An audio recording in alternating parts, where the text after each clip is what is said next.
The historic library in Manitou Springs is one of nearly 1,700 built by the famous industrialist and philanthropist Andrew Carnegie. A beautiful structure there, but that library now has to find another location, at least temporarily.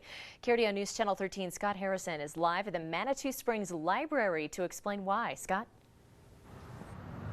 Well, Heather and Bart, that historic library that you see behind me is now closed except for curbside service.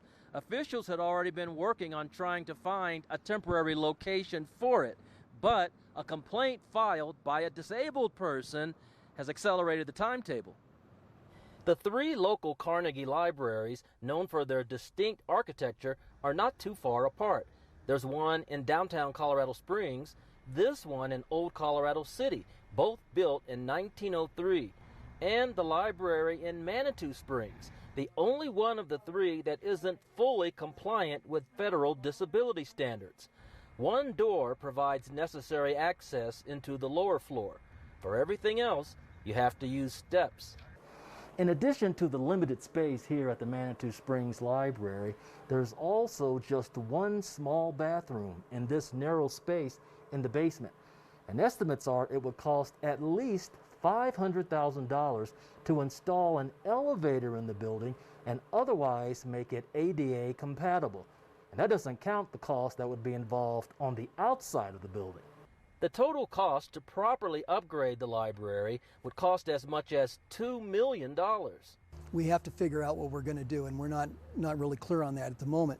I would mention that in November, Manitou voters passed a sales tax, part of which will go to help fund the library.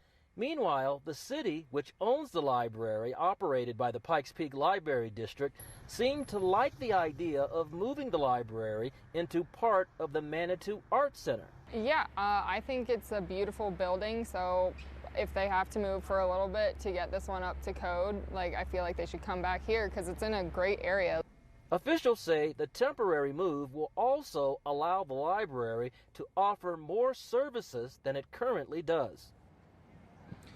And the Library District and the Art Center will meet later this month to consider the idea further. They hope to have a final decision and complete the move before the end of this year. Of course, we'll keep you posted. Live in Manitou Springs tonight, Scott Harrison, KRDO News Channel 13.